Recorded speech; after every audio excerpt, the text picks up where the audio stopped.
வணக்கம் நண்பா, என்னுடைய பேர் விஜய் துரை. தமிழக சைபர் கிரைம் டிபார்ட்மெண்ட் ஒரு முக்கியமான எச்சரிக்கை அறிவிப்பை மக்களுக்காக வெளியிட்டிருக்காங்க. ஜம்படு டெபாசிட் ஸ்கேம் பற்றி ஒரு அறிவிப்பை வெளியிட்டிருக்காங்க. ஸோ ஜம்படு டெபாசிட் ஸ்கேம்ன்றது என்னன்னு சொல்லி ஃபஸ்ட்டு பார்க்கலாம்.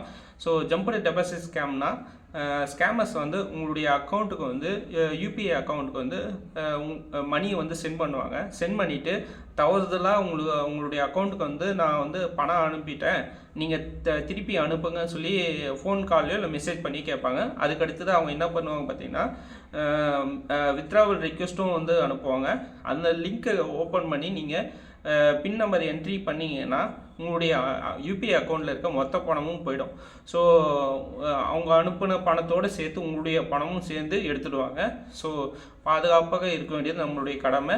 அந்த பாதுகாப்பாக இருக்கிறதுக்கு தமிழக சைபர் கிரைம் டிபார்ட்மெண்ட் என்ன சொல்கிறாங்க பார்த்தீங்கன்னா, 15 முதல் 30 நிமிடங்களுக்கு பிறகு உங்களுடைய பேங்க் அக்கௌண்ட்டை நீங்கள் செக் பண்ணணும், பேலன்ஸ் வந்திருக்கான்னு சொல்லி பார்க்கணும். அதுக்கு முன்னாடி நீங்கள் பார்க்கக்கூடாது அப்படின்னு சொல்கிறாங்க. ஸோ அதுக்கப்புறம் என்ன பார்த்தீங்கன்னா, அவங்க அனுப்புகிற லிங்க் எதையுமே ஓப்பன் பண்ணக்கூடாது அப்படின்னு சொல்கிறாங்க. அவங்க லிங்க் அனுப்புனாலும் லிங்க்கை ஓப்பன் பண்ணி பின் நம்பர் என்ட்ரி பண்ண தப்பான பின் நம்பர் என்ட்ரி பண்ணிட்டீங்க அப்படின்னா வித்ட்ராவல் ரெக்வெஸ்ட் ஆட்டோமேட்டிக்காகவே கேன்சல் ஆகிடும். அதையும் சொல்லியிருக்காங்க தமிழக சைபர் கிரைம் டிபார்ட்மெண்ட். ஸோ இந்த 2 வழிமுறைகளையும் பின்பற்றலாம். ஸோ 30 நிமிஷத்துக்கு மேலே நீங்கள் வந்து உங்களுடைய பேங்க் அக்கௌண்ட்டில் உண்மையிலே அமௌண்ட் வந்து டெபாசிட் ஆகிருக்கான்னு சொல்லி நம்ம பார்க்கணும். அதுக்கு முன்னாடி நீங்கள் பார்க்கவே கூடாது. அதுக்கடுத்ததாக இந்த மாதிரி புகார்களை தெரிவிக்கணும் அப்படின்னா 1930ன்ற கவர்மெண்ட் நம்பர், சைபர் கிரைம் நம்பருக்கு வந்து நீங்கள் ஸ்கேம் பற்றின புகார்களை வந்து தெரிவிக்கலாம். அப்புறம் ஓடிபி பின் நம்பரை யார்கிட்டையும் நீங்கள் ஷேர் பண்ணிக்காதீங்க. ஏடிஎம் யூபிஐ பின் நம்பர் யார்கிட்டையுமே நீங்கள் ஷேர் பண்ணிக்காதீங்க, என்னுடைய அட்வைஸ் இது.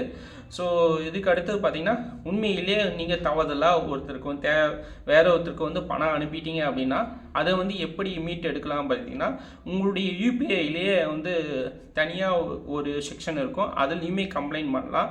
ஸோ அதுக்கு அடுத்து பார்த்தீங்கன்னா, என்பிசிஐன்ற வெப்சைட்டில் போய்ட்டு நீங்கள் உங்களுடைய கம்ப்ளைண்ட் ரெஜிஸ்டர் பண்ணலாம். தெரியாமல் ஒருத்தருக்கு வந்து பணம் அனுப்பிட்டா அது நீங்கள் வந்து திருப்பி மீட்டு கொடுங்க அப்படின்னு சொல்லி நீங்கள் ரிக்வெஸ்ட் கொடுக்கலாம். என்னென்னு பார்த்தீங்கன்னா, npci.org.in என்ற வெப்சைட்டில் நீங்கள் வந்து கம்ப்ளைண்ட் வந்து ரெஜிஸ்டர் பண்ணலாம்.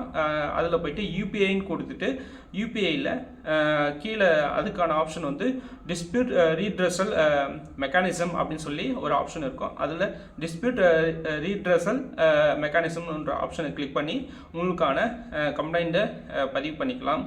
ஸோ அதுக்கு அடுத்தது பார்த்தீங்கன்னா, தெரியாமல் பணத்தை அனுப்பிட்டீங்க, அது எடுக்கணும் அப்படின்னா பேங்க்கையும் நீங்கள் போய்ட்டு முறையிடலாம்.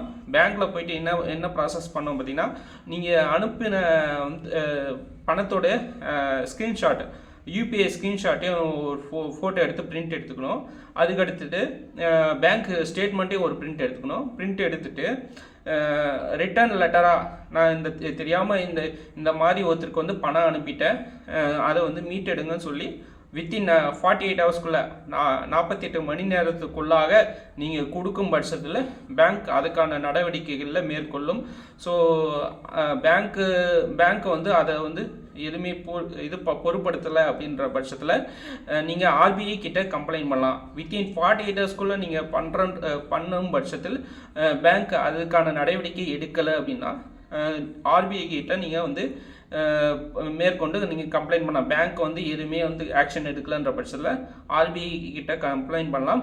ஆர்பிஐ வெப்சைட் வந்து www.rbi.org.in இந்த வெப்சைட்டில் வந்து நீங்கள் வந்து கம்ப்ளைண்ட்டை ரெஜிஸ்டர் பண்ணலாம். அப்புறம் இந்த பண மோசடிகளில் பணம் இழக்கிறீங்க அப்படின்னா, சைபர் குற்றங்களில் பணத்தை இழக்கிறீங்க அப்படின்னா cybercrime.gov.in என்ற வெப்சைட்டில் போய்ட்டு நீங்கள் உங்களுக்கான புகார்களை தெரிவிக்கலாம்.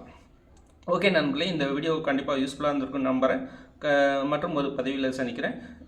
இந்த மாதிரி வீடியோக்கள் வந்து தொடர்ச்சியாக என்னுடைய சேனலில் வரும். ஸோ கமெண்ட் செக்ஷனில் உங்களுடைய கருத்துக்களை பதிவிடுங்க நண்பர்களே.